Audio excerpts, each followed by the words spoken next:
Okay, hello, welcome everybody. Um, my name is Aron Hirschfeld. I am the founder and director of Revive. Revive is a small group practice of quality therapists that are here to provide the best quality care in mental health. And with us, we have Sury Fisch, who is a specialist in incest and trauma recovery. Sury, you can go ahead and introduce yourself.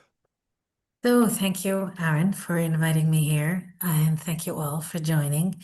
My name is Sury Fisch. I am a licensed clinical social worker. I work or I specialize with survivors of sexual abuse and incest, and I am so honored to present this work for you and this understanding. And it is really my hope that after 9:30 today, you will be more filled with hope and skill to be able to navigate this not so easy uh, situation. So that's it today. So here we are. Excellent. Excellent. Thank you so much for joining us today. And I guess without further ado, um, you can start with your presentation. And Okay. yes. All right, everyone. It's a little hard for me that I can't see you all, but I am sending my heart because I know that every single one of you is here with a real strong willingness to make your life better. And it is my hope that this will be just one step closer to that goal. So before we start, I would like to ask you all to take a deep breath. And I want you to envision your life and your marriage in the best shape that it could be. Let's go a year down the line. Let's go 5 years down the line. And your marriage and your intimacy is just exactly where it is.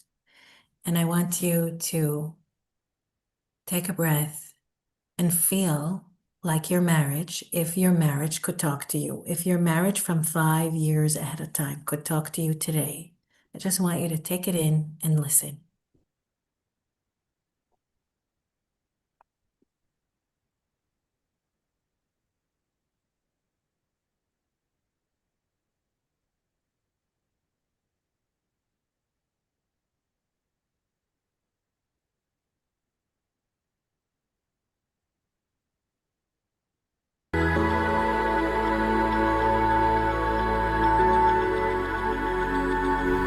Hey, love, it's me again. I just wanted to take this moment to let you know that your influence has never been lost on me. Your gripping ability to fill us all with euphoric energy that guides us through these memorable experiences, it continues to amaze me. You've always found a way to create a world united by hope. I know I've said it before, but your power transcends space and time and holds me peacefully in the present moment of fulfillment. I could never truly explain the feeling, but the experience will always move me in the right direction. The power you provide connects me to everything, and when I'm in the middle of it all, I can only feel you and your gentle effects leading me forward.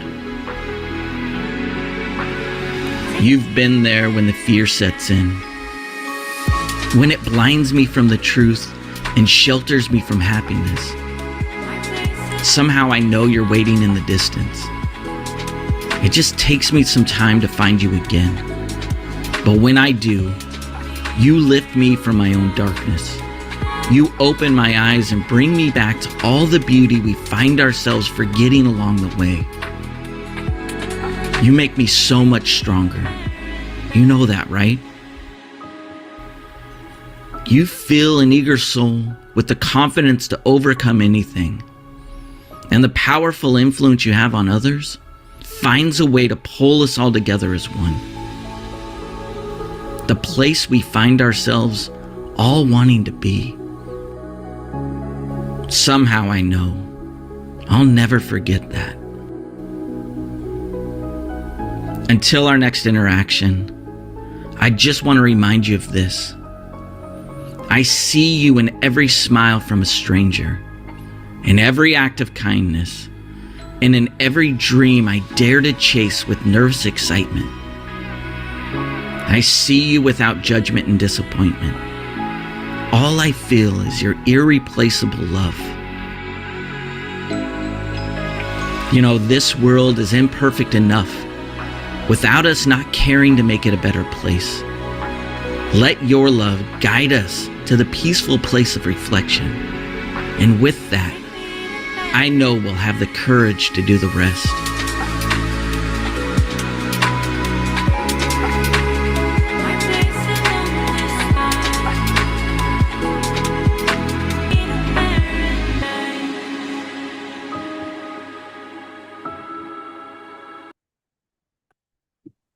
Wow, wow. It was beautiful. I will just share my PowerPoint with you right now.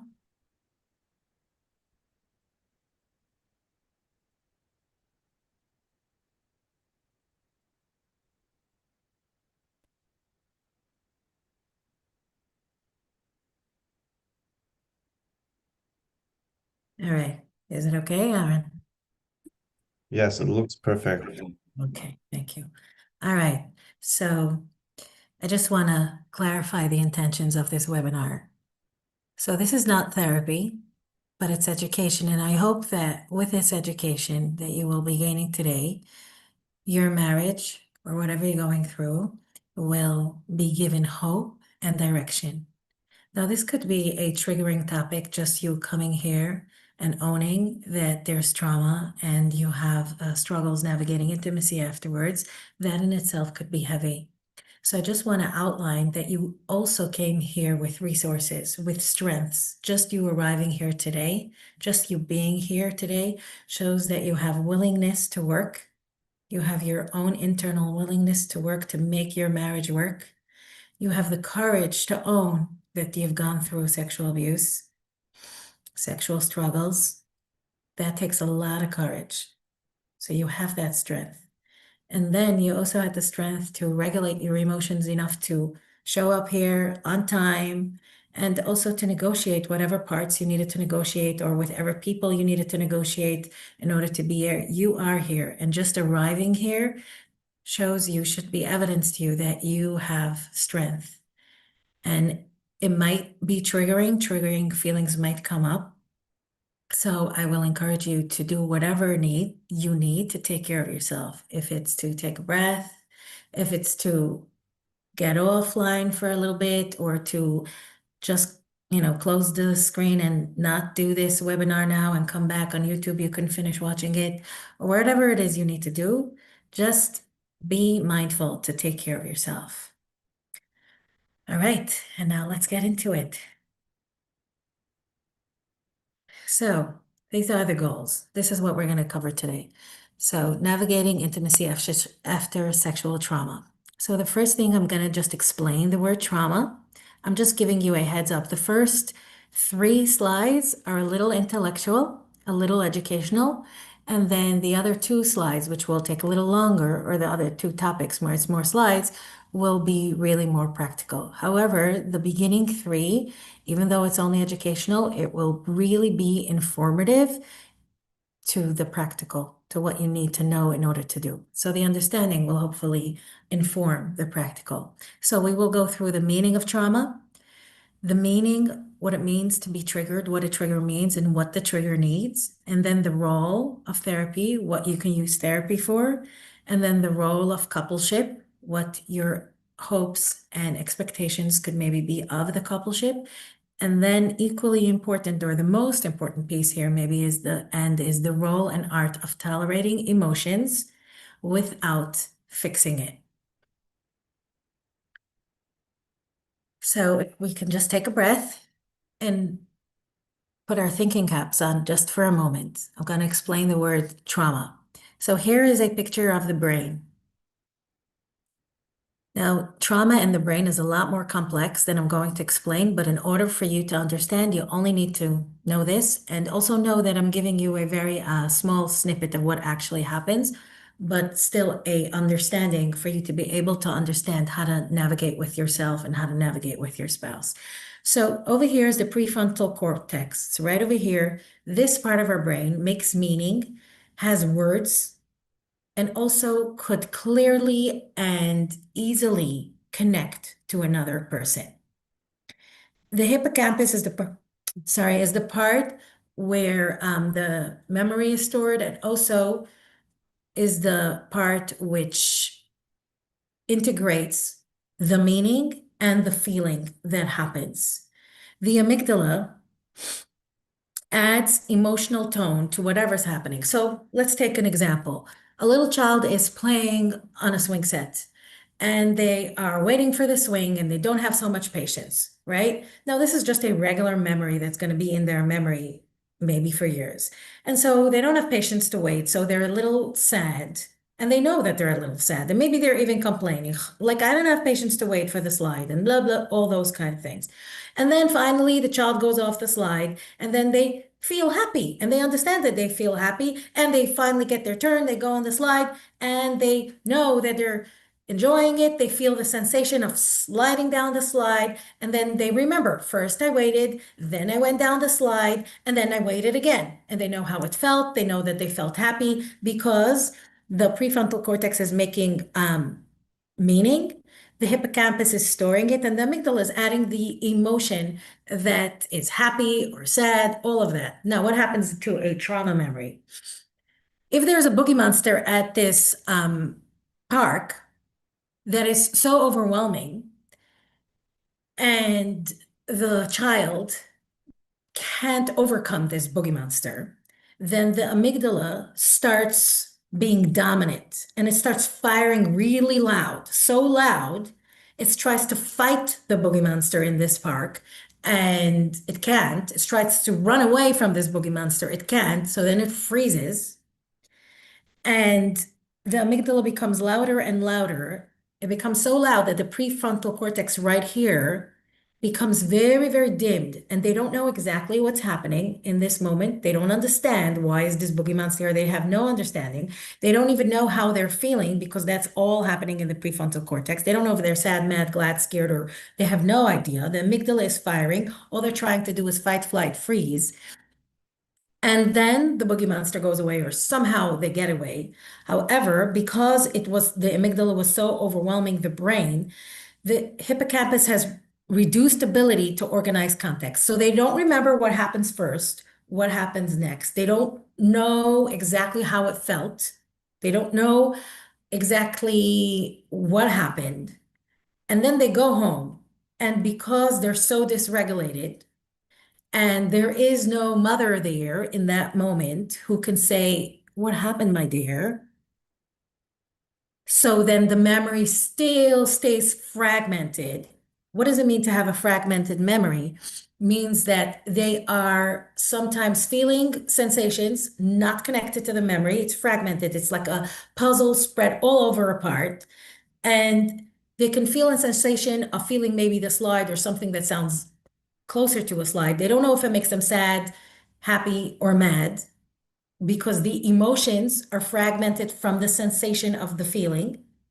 They also don't have words to what happened. They also don't know what happened first, second, or third. Now, because this memory is all over triggered because there was no mother there to say, "What happened, my dear?" So it stayed that way. We're going to wait a minute to understand if there would be a mother, what would happen. But right now there was no mother, so the memory stays all over the place. The systems are not well integrated. Memory is stored as fragmented in the body.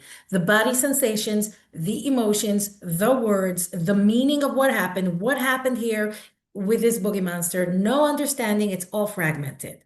Now, because it's all fragmented, let's see what happens. The trigger. Trigger, the definition of trigger in plain language means a reminder. So if in the next day, they don't remember exactly what happened because the memory is fragmented, but they see a yellow something that reminds them of the slide. So that is a reminder. They won't know why, but they will feel some kind of sensation overwhelming, again, fight, flight, freeze, even though they don't remember the sequence of the story because the memory is fragmented, but they will feel overwhelmed as if it's happening now. So traumatic memory is reminded through either sight, a sound, let's say the sound of a swing, or the touch of that reminds them of that same kind of touch, a taste, a smell, or even just the whole experience. If something of the experience feels the same, the person is standing in that direction, or the door swung the same way as it did when it happened, they have no idea what, but it's just something enough to trigger the memory. What happens is the body reacts as if the trauma is happening now. The reason for that is because the memory was not integrated. It's so fragmented. Part of the things in order to store a good memory is that you need to have the frontal cortex to tell you this happened first, then this happened, then it was over. Because it's a fragmented memory, there is no over. It didn't stop yet. It's not in a sequence. Okay, so the needs of a trigger is to process trauma processing in therapy. We'll discuss that in a minute. Another thing that a trigger needs is regulation in the moment, some kind of regulation skills. And another thing that a trigger needs is to know that it is past. So a safe new experience will teach the brain that it is past. But the first thing needs to happen, trauma processing. And the real thing is every one of these three things is important. So even if you do trauma processing in therapy, however, you don't have a safe new experience, it won't be enough. If you do have a safe new experience and you don't have trauma processing, it won't be enough either.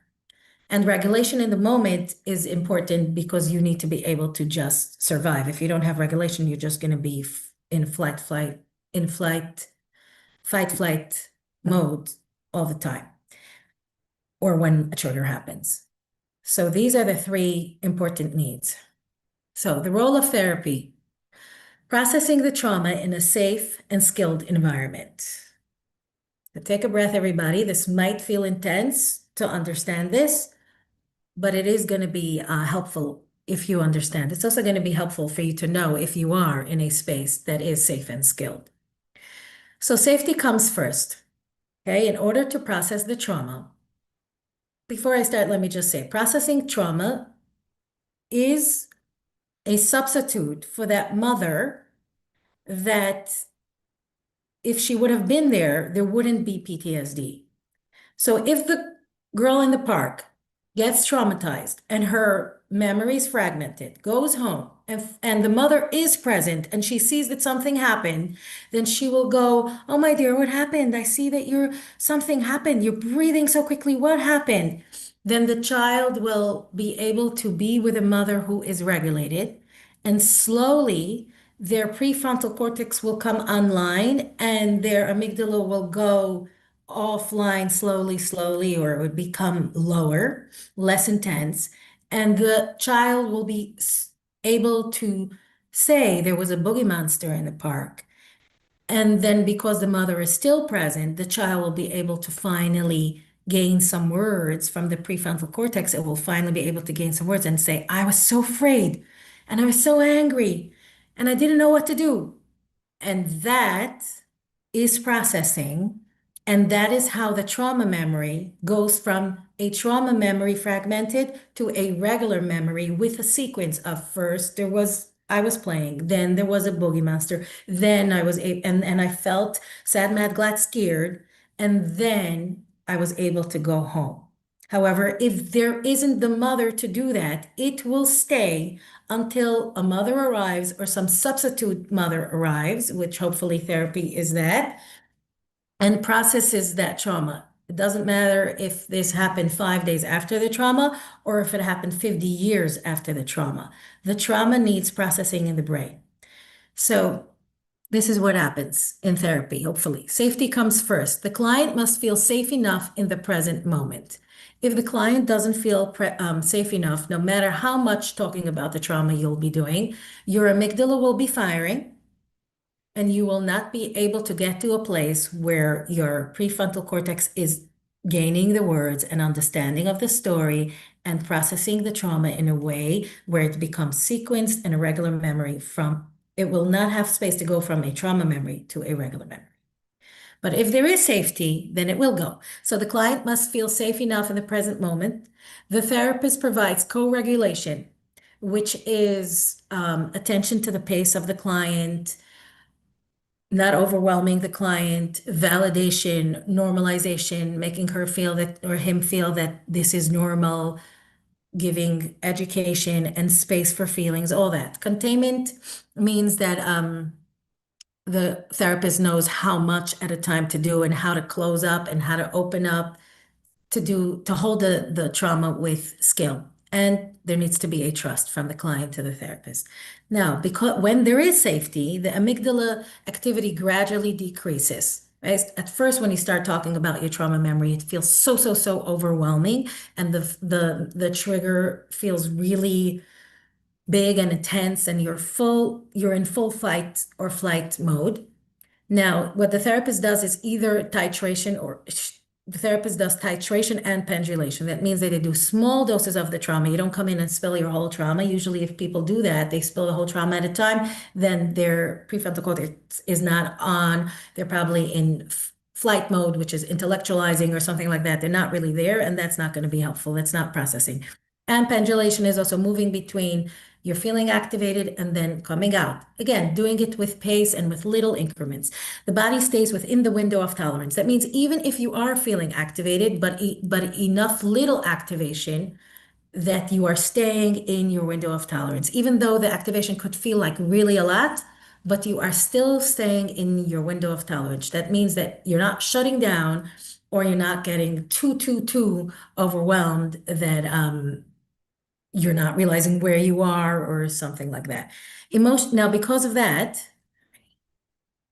the emotion becomes tolerable. Anger, sadness, and fear can be experienced with less overwhelm and with words. You can finally realize, oh, I was feeling fear. This overwhelm is fear. This feeling is sadness. So now you're putting words and feelings to the experience. This is processing.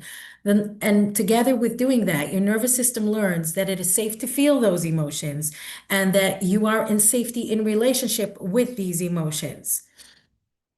When you do that, there becomes a new narrative. Your prefrontal cortex now understands a new narrative. With the body regulated, the client can now access words and story. Oh, it wasn't my fault.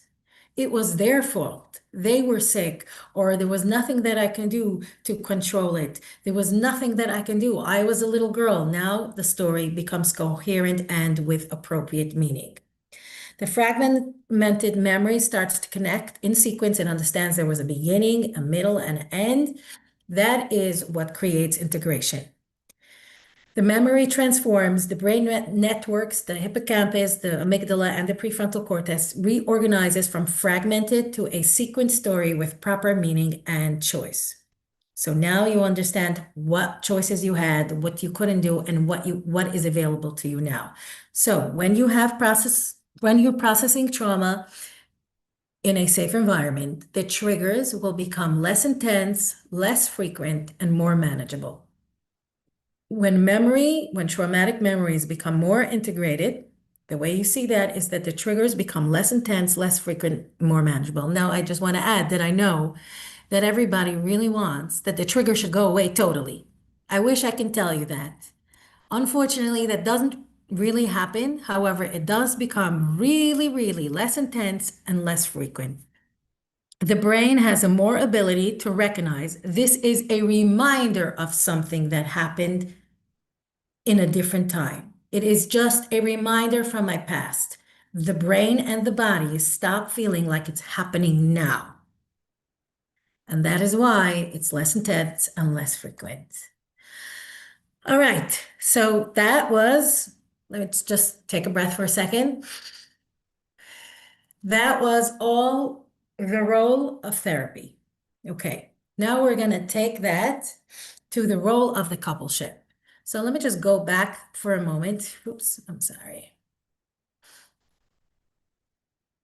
If you do all this, that is very nice. And it is It eases your load in your brain and in your heart. However, it will not, unfortunately, it's not enough. It will not create yet a better relationship. So this brings us to the next thing, the role of the coupleship. Here's the role of the coupleship. In order for the processing of trauma to enhance your marriage or make your marriage better, there needs to be 3 steps.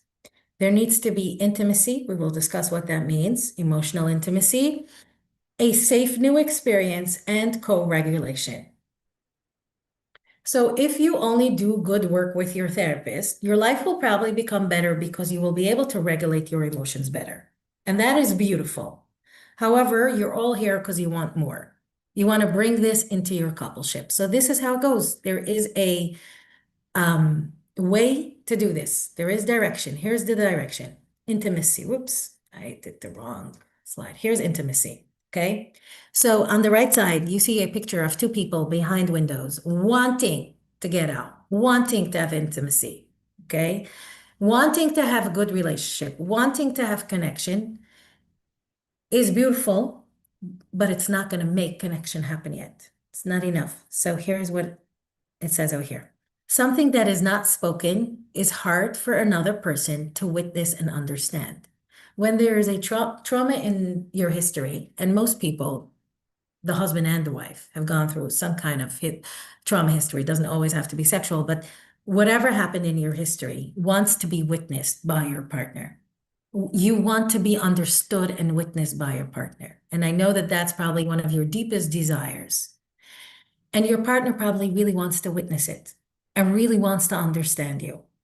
However, if it is not spoken, there is no way that it could be understood. And I know we all have a wish that our partner will understand us and know exactly what's going on in our head without us saying it. But unfortunately, it doesn't work that way. So here it is, intimacy. Intimacy is into me see. In order to have intimacy, you got to open the windows here. You got to open your heart and let your partner know what is going on inside your heart. So here I wrote experience, feeling, and thoughts. If you will share your experience with your partner, then he or she will be able to give you understanding about your experience. If you will share your feelings, sad, mad, glad, scared, if you will share your thoughts, then they will be able to give you the understanding for that. Understanding does not happen. It seems very simple, but the truth is that understanding does not happen if you don't give space and time to say the experience, the feelings, and the thoughts. And here's the good news, that if you do take the time and space to share with each other, and that might be very, very scary, but if you do take the risk and you do take the time and space to share, intimacy actually happens. It happens in the little moments when you're sitting in the car and the kids are not there and you just can finally share that thing that's really on your heart. That's when intimacy happens. The first easiest place to start intimacy, if you're in therapy now, and you probably all are, is to share your process of therapy. Share with your husband, share with your wife. I had a client this week. I asked her if I can say this today. She did a real deep piece of work that came up around her intimacy, emotional intimacy. And she said, okay, fine. So now what do I do with this? So I said, share it with your husband. She's like, seriously? I'm going to cry if I do that. I said, good. Cry and share. So if you need to create whatever kind of environment you need to create to be able to be that vulnerable, if you could ask, could you hold me as I share?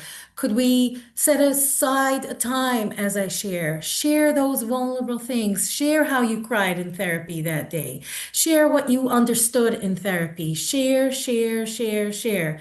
And to those of you who have a hard time listening or get overwhelmed by the intensity, that is also okay.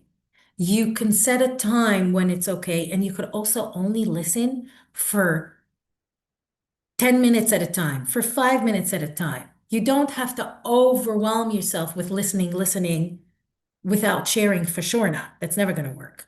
But it's okay to not always be available to do the intimacy, but know that it's important and know to set a time to do that.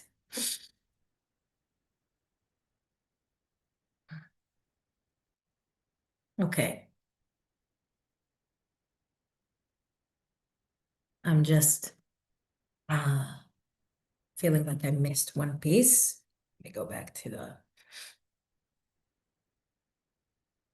So with the intimacy, it takes a lot of regulation to be able to listen to each other. That's number one. And here's another very important piece. Nobody in the coupleship is a celebrity. There's not one party in a coupleship that is a celebrity. The one who was traumatized is not a celebrity. The one who is not traumatized is not a celebrity. In a relationship, both of you are valued. So when I say share your process of therapy, that doesn't mean that if you have only one person in the coupleship that was traumatized, that they have to share and the other one has to listen. If you're going to do that, then somebody's going to get overwhelmed. There needs to be space for both of you to listen. Even if only one of you are a survivor, then you can share your process of therapy. And I work a lot with women, so I'll just share with, like, if the woman is a survivor, but the same goes for the men, that if the woman is a survivor and she comes home from therapy and she shares about her therapy, now the husband should get a turn to share how this affects him or what comes up for him. This is very, very important. When you feel that your only role is to be supportive of the survivor, that means you are putting yourself in some type of corner. Intimacy cannot happen like this. Intimacy happens when both of you are valued. There is no celebrity in this relationship. Both of you, it's equal, and both experiences, your experience of however you're experiencing to be a partner of a survivor is very, very important. Do not put your needs in aside because you are not a survivor. It's the same detrimental than putting the survivor's needs aside. If you would understand that if you're not listening to your wife while she's being a survivor and she's sharing you and you don't care, that would be a problem. The same problem is if you are supporting a survivor and you are not sharing what's really going on for you, how you really feel, that if you're feeling like exhausted or if you're feeling like the abuser also cheated you in some kind of way, and of course you feel that way, share that part. Otherwise, it cannot, if it's not an equal sharing, then it won't be equal intimacy. All right, let's go further. Now, a safe new experience. Okay, so this is also very important. If you process your trauma and you gain a new relationship with sex, that's not going to be enough. That's going to be helpful for you to have sex with yourself. Sex in a coupleship, when you're married, sex happens in a context of a relationship. And because sex happens in a context of relationship, you're not just simple having sex. You're having a sexual relationship. And more than, it's like the healing could happen in therapy in your brain, but the repair happens in a safe new experience.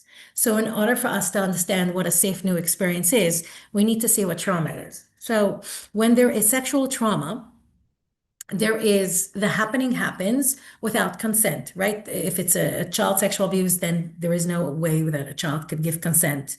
It happens with coercion or manipulation, some kind of way. There was some kind of manipulation with words or without words that the sexual trauma happened. The child or the adult that went through sexual trauma was treated as an object, not as a person. Their feelings were not considered, and their wants or their needs were totally not considered. Their wants and needs did not matter. Now, in a healing relationship, in a safe new relationship, sex happens with consent. Consent means that both parties know that they have desire now, that they have want. That is what consent means. Respect and choice. You are respecting the person. You are having enough conversation about your sexual relationship that you know how she feels respected, how he feels respected, what their choices are. Because you're having these conversations, You are feeling valued as a human being. Both of you are feeling that your feelings matter and your wants and needs matter. This is a safe new experience. Consent, respect and choice, value as a human being, feelings matter, wants and needs matter. Now, I got a lot of questions. We will address this in just a few more minutes. And you will see that if you pay attention to both of your feelings, it is possible to have safe new experiences and have a sexual relationship that is with respect, with consent, with value as human beings, feelings matter, and wants and needs matter. Co-regulation. Now, in order to be able to do a safe new experience, both parties need to be able to regulate their emotion, and that is why individual therapy is so important. When you have some kind of way of regulating your overwhelming emotions of sad, mad, glad, or scared, right? Then your nervous system learns safety through experiences, not explanation. So, co-regulation means you have some regulation on board with yourself, and now you want to regulate with your partner. You want to feel understood, you want to feel listened to, you want your partner to help you in some kind of way feel better or calm down. Now, it's not on anybody, it is not, we can't say that it is your job to regulate your partner. It is never your job, but I could say that it is really helpful and nice and intimacy building when you help each other calm down when you're feeling a little overwhelmed or overwhelmed. When it's very overwhelming and you have zero regulation on board because you haven't done individual therapy, then that's going to be very hard to happen. But when you have done individual therapy and you have enough regulation on board, you could then ask your partner to help you co-regulate. Now, you can't assume what will be regulating to your partner. Oh, come here, I'll calm you down. You just need to do X, Y, and Z. This will calm you down or that will calm you down. In the same way, you also can't assume or you can't expect that your partner will come and help you when you're being overwhelmed. There needs to be a conversation. Most important piece. There needs to be a conversation. When I'm feeling overwhelmed, a hug really helps me. Or when I'm feeling overwhelmed, you sitting near me, just a little far enough and close enough to make me feel that you're here and you're not suffocating me. That will help me regulate. So here is some ideas. I'm not saying which one, right? I can't know for you, but I'm just giving you ideas and maybe you have something totally different. What helps you calm down and share with your partner what is helpful? So some ideas. Listen to understand. Say, to your partner, I'm really here. I want to hear what's going on for you, right? Validate the experience rather than judging. It makes sense what you're going through. I understand. Be curious, really be curious of what is going on. And if you don't understand what's going on, then ask and tell her, I really want to understand, or tell him, I really want to understand. Do everything you can to stay present, even though I'm sure that when your partner is dysregulated, the other one also gets dysregulated. So both of you have a conversation before there's some dysregulation of what could help us dysregulate. I heard this once from, I don't remember anymore which therapist, but they gave an idea of like, get on the floor, put your hands like this. Before you argue, just sit on the floor like this. Feeling the floor, it might regulate you, and then have the conversation. Body-based regulation, just ideas, is gentle physical presence when it's welcome. Some people will say, I need to regulate myself, just give me space. Now, if that will do it, okay. A safe hug or holding hands, breathing together, calm tone and steady pace, sitting on the floor. All this is so that you can be regulated to have the conversation, whatever kind of conversation you need to have. I have on my website, it's called Aron, you can put it in the chat, soulsparks.com or soulsparkscare.com. There's like 3 dots. And then if you go to couples work, I created a PDF that has questions for the couples to ask each other to explore their triggers around their sexual experience. There's also regulating techniques there. So that PDF could be helpful for you to have these hard conversations and still stay regulated. All right. Just sorry, I'm gonna send that out in the follow-up email together Okay. with the link to watch this webinar, whoever missed part of it. I'm going to send the link to your website. Um, yes, okay. Okay, now here's the last part. The role and art of tolerating emotions, and please listen to the last three words, without fixing it. In order to be able to do that, individual therapy is very, very important. Learning to name and tame emotions, meaning say, I'm feeling really angry right now. The naming the emotion will tame it, right? Or I'm feeling really anxious. Naming will sometimes tame it. Taking breaks. Sometimes you're having a conversation and it is really helpful when you're okay with taking a break. Could we stop this conversation right now? Could we take a breath? Could we come back to it tomorrow? As long as you're continuing to play volleyball with a conversation, I'm talking, you're talking, I'm talking, you're listening, you're talking, I'm listening. It can take 3 months to have the conversation and you can do 5 minutes a day. But as long as you're not stopping the conversation, then you will be creating intimacy. But not taking a break when you need to take a break will just get you both in a dysregulated state and it's not going to be helpful. So I know I threw a lot of information on you, but just this little point here to sum it all up. A marriage that is strong enough to hold differences, right? To hold, I want this and you want this, and we are both frustrated that we want differences. And that is okay that we have frustrations. We have disappointments. I really wish you would be okay with sex already. I know I'm also frustrated I can't have sex, right? Or we have different preferences in some sort. We're not fixing it. We're just holding the emotion. There is differences here. There is frustrations here. There is disappointments. Without fixing is a marriage destined for great love. Emotional presence, empathy and attunement, connection, not just solving problems. More than taking away your stressor that is stressing your marriage, if it's your sex parts, if it's the finances, kids, whatever the stresses is, more than taking away the problems, having strength to listen and understand each other with empathy strengthens relationship and deepens intimacy. Both at EFT, this is a thing that is backed by EFT research and the Gottman Institute. All right, one more. Here's the summary. Understand what is happening to, and I wish I would underline this, to both of you, to you and to your partner. Understand your internal experience. Plan to share it. Plan to have conversations, planning what to do when triggers come up. How are we going to regulate each other? What are we going to do? Right? What is going to be helpful for us to stay present with each other, to be able to listen? What is regulating for me? What is regulating for you? Have these conversations and make sure to include both parts of the coupleship's emotions.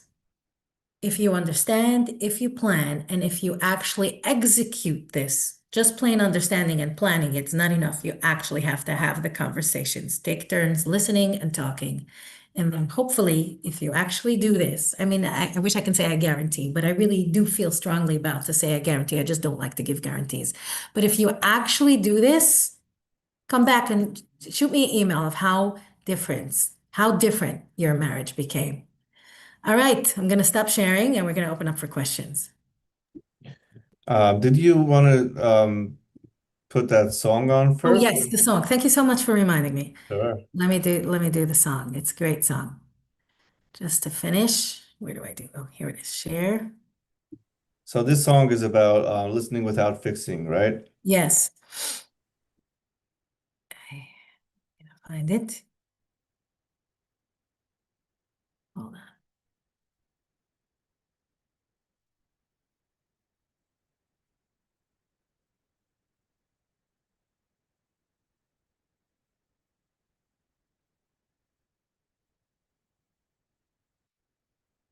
While you are looking for that, Mhm. um, someone did ask if the slideshows could also be shared in a follow-up email. Yeah, sure. Okay, so then if you send it to me, I can send that out in the email as well. Okay, let me just share the song now. I will send it to you. Okay, sure.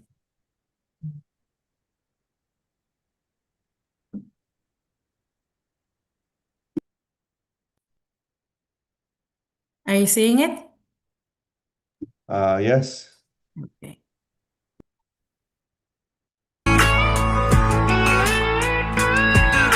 She comes home, pours some wine, kicks her shoes off, sits down next to me. It's been a hell of a day, she says to me.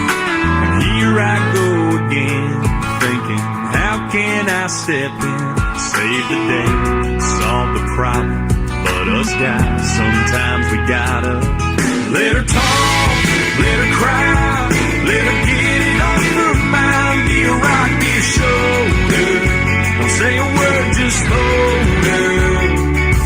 Don't forget to be a friend. Give her space to know just when to pull her in a little closer. Yeah, you gotta know that you can't fix it all, but you can let her talk.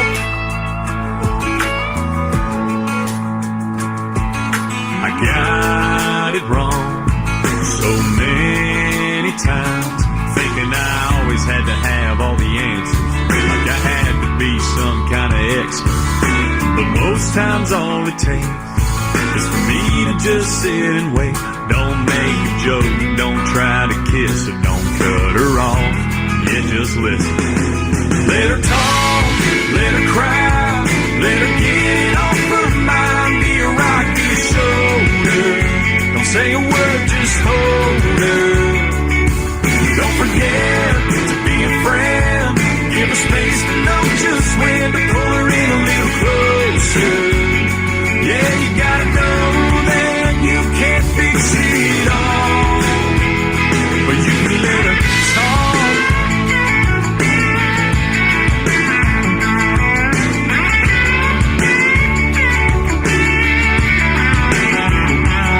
And it seems so simple now, but it took me so long to figure it out. Let her talk, let her cry, let her get it off her mind. Be a rock, be a shoulder. Don't say a word, just hold her. Don't forget to be a friend. Give her space to know just when to pull her in a little closer. Yeah, you gotta know that you can't fix it all, but you can let her talk. Oh, you can let her talk.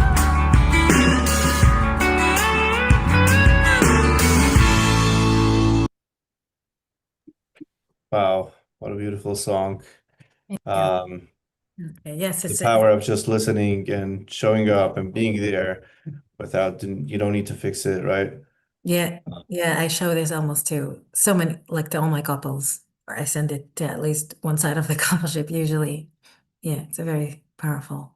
And I also want to say it out loud, and I think it's self-understood, but I just want to mention this, that it's okay if you guys need help with this, that, all these things that Sori spoke about as a couple and intimacy and stuff like that. These could be really hard things that can sound simple on paper, but then you try doing it and things come up, and one of you or both of you get triggered in different ways. And it's okay if you need help, and that's why there is a lot of help out there. Um, That's the point of couples therapy. If you yes, can't do the conversation, then please do it in couples therapy. The couples therapist is there to have a regulating experience, a regulating ability for both of you. yes, yes, and thanks uh, for sharing something about EFT. I was very excited to see that. Yeah. Um, okay. So there is a few minutes left for questions, and some of you have sent in questions before the webinar, and then there were a lot of questions today. We're not going to get to everyone. We're just going to answer a few questions, and then the rest, feel free to reach out to either myself or Suri will include her email in the follow-up email. If you have any questions, we can definitely answer your questions there. Yeah. Yeah. And maybe I'm trying to think because I'm seeing so many important questions here. And also, I know you've sent me some questions before. At least like two or three of them are, are probably all encompassing. I'm trying to think if we don't have enough time here today, then maybe we can do some kind of follow-up only for questions. Because this is a big topic. Yeah, we can definitely have a conversation about that. I think we Okay. can start with a few questions now and see whatever we get in today. Yeah. Um, so, do you want me to read the questions So to I you? see here one question. I'm just trying to think of which one I want to choose okay, I have two questions that I for sure really want to cover. I think it's important, and they're a little similar. One question was what you sent me before, and one is right here. One says over here, does the partner first need to learn how to hold the space safely without judgment, minimizing, criticizing, and problem solving? The simple answer to that is yes, but the not so simple answer to that is that your partner will not be your therapist, okay? And he doesn't or she doesn't have to be fully skilled to be able to listen. In other words, it pays for you to share, even if your partner is not holding the space fully safely, right? Maybe he or she will minimize a little bit. And so then tell them, speak up and say, it feels like you're minimizing. Can you just listen? Right? They don't have to know how to do it perfectly. No coupleship will do it perfectly. Even if it just has to be safe enough, right? Safe enough meaning that you can share, and if they start minimizing or criticizing or problem solving, you're like, hey, hey, hey, please, you're problem solving again, or you're criticizing, or you're minimizing. Please, could you just listen? It really means so much to me when you're listening. And even if you're not talking so nicely, even if like you're judging me again, could you just listen? Even that. Even if you're not perfectly skilled in knowing how to do this, it's sharing is so important that don't wait for the coupleship to be 100% skilled and safe in order to share. Just try to share. Okay? Yeah. Another piece that I would add also is the more guarded you show up, it's kind of like this where couples feed off each other's energy. And it's a Mhm. little bit of a like catch-22 in a certain way, because the more the more protective and the more you show up protected and what's the word? Guarded. Guarded, the more your partner will have a hard time validating you. And the more you're scared that you won't be validated, the more protected and guarded you'll show up. So kind of Exactly. goes both ways. And that's where also like couples therapy comes in really, really helpful. Yeah, yeah, for sure. Thank you for saying that. It's true.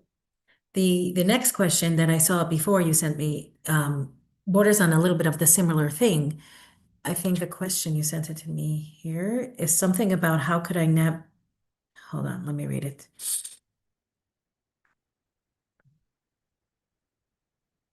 How do I reconcile the reality of enjoying sex and also having sexually been in and also having sexuality be the cause or related to so much pain?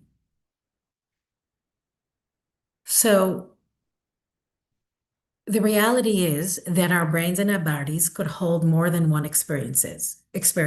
So there is, and this is happening every single day, people who have been sexually abused and sex is a reminder of pain. However, their body is still capable of enjoying sex and having a good sex life or having close enough to good sex life. It doesn't devalidate that something happened to you. Yes, something happened to you, and it's hurtful, and you need therapy. Even if you have a okay sex life, you still deserve to heal from this pain. We can have a good or good enough sex life, and still there is so much pain, and you need validation, and you need to therapy for that and support for that. All right, so that's that. And now just, And I think there's one other thing, sorry, that you'd mentioned to me before this webinar that I think is really important that people hear it also. uh-huh, In regards to putting like feeling like when there's a pressure in the relationship of like why aren't you ready for us to have sex, like, and yeah, like and how putting pressure is counterproductive. yeah, exactly. So that was in the renewed safe experience. So I want to validate both, right? If there's somebody who's been sexually abused and the other one hasn't, or even if they were sexually abused, they want to have sex and the other one can't, feels like they can't have sex right now, right? And so then it comes in like you're married, you're supposed to, all that kind of stuff. Now, if we're going to go who's wrong and who's right, we're not going to get anywhere. It's not about who's wrong or who's right or what's right to do or what's not right to do. The reality is, somebody asked, could we survive a sexless marriage? There was a question, right? No, the answer to that really is, if you want to. I think there has been marriages that have divorced and they had good sex, and there's marriages that stayed and didn't have sex, had other things. You know what I mean? Like, the answer is if you really want to, but there's another question here to be asked. Could you have a good marriage when you're having pressured sex? Could the marriage be ever a happy marriage if you are pressured and not respected and not listened to when if you're being pressured into having sex? That's the real question. And I haven't seen that. What I did see, and I see that so many times, I've had this lately very often. A person comes to me after years of being in a space of, I need to heal because I need to be able to have sex. I need to heal because I need to be able to have sex, or I'm afraid my spouse is going to leave me if I can't do this, right? And I always say, if you want to heal your sexual abuse, we can heal it. If your problem is that you're afraid your partner is going to leave, then we can talk about your fear of your partner leaving. Your problem is not yet, you don't want to heal your sexual abuse yet, right? And I'm not going to work with you about your sexual abuse just because you're afraid that your partner's going to leave. Now we can talk about the fear, or we can talk about the pressure, or we can talk about how much you want to stay married and how much this marriage means to you. And we can put all of this out. I never had a session, and so I never talk about the sexual abuse if the client is not really in a space of, I want to heal my sexual abuse because I want to heal it for me. I never had a session where the client didn't get to a place of like, all right, if I take away this pressure, if I take away that pressure, I just want to heal because I want to heal. Every single time we got to this place of put away all the pressure, the client wanted to heal for themselves. And I can tell you that I had clients who came to me after years of pressure. And every time they were in therapy, they were like, but I need to, but I must, but I don't must, but I do must, and that whole craziness. And when they came to me and they put the pressure away, it took so quickly for them to get to a place of, actually, I want to have sex. And actually, there's some kind of way or safety that I could have sex. So when you put the pressure away, it actually does happen. It actually does happen. It's a natural thing. And pressure will take your natural human instincts away from you. And safety and acceptance will make your humanness be able to be and flourish in your marriage. Does that answer it? Yes, thank you. Thank you so much, Sury. This was a great presentation. Okay. Thank you all for You being exceeded here. all Thank you for hosting expectations. me. Yeah. And yeah, I usually do this in an introduction, but there was like a little bit of a glitch in the beginning. But I do want to say that Sury is very well known in the community, specifically also for like trauma and incest recovery, sexual abuse. Um, and she's done amazing work in the community. And she now also has a little group practice, right? She has a couple of therapists that she works Yes, with, two associates, yeah. Right, associates. right. Mayor Eisenberger and Hindi Glauber, they are awesome therapists, and they also all specialize in working with sexual abuse survivors. Okay, wow, great. That's excellent. And I'll send out a follow-up email with the information to your website and your email address. And if you guys are dealing with it in a coupleship and you think you want to do some couples work, we at Revive also have some excellent therapists. Some of them specialize in couples therapy, others specialize in different types of individual therapy. Um, Yeah, with I want to say, Aaron, that I know some of the work that you guys are doing there, and I'm really hearing nice regards. So I want to give you a shout out here. You're really doing good, more than just webinars. You're really doing good work, and people are really being helped and guided well. Thank you. Thank you. I really appreciate that. And thank you so much for your time. And thank you, every single one Okay, of I just want to say one more thing before we close here. I'm seeing questions, and more than we can or will answer, right? I'm not going to answer these questions, but I do want to say to everyone here today, your questions are valuable, and it is portraying that you're going through something and you're having an experience, and that experience is hard.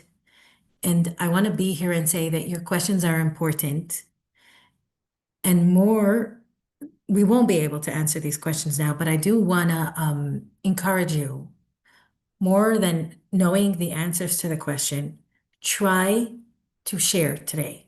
Try to finish this webinar and try to be real with your partner. Try to be honest and have space to listen to what happens when you are honest.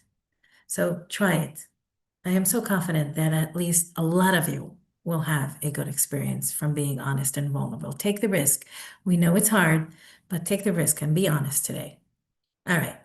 Thank you. Thank you. And thank you so much, every one of you, for taking this time out of your busy days, and the courage to just show up here, and face the things that are, not the best things that we want to spend time focusing on.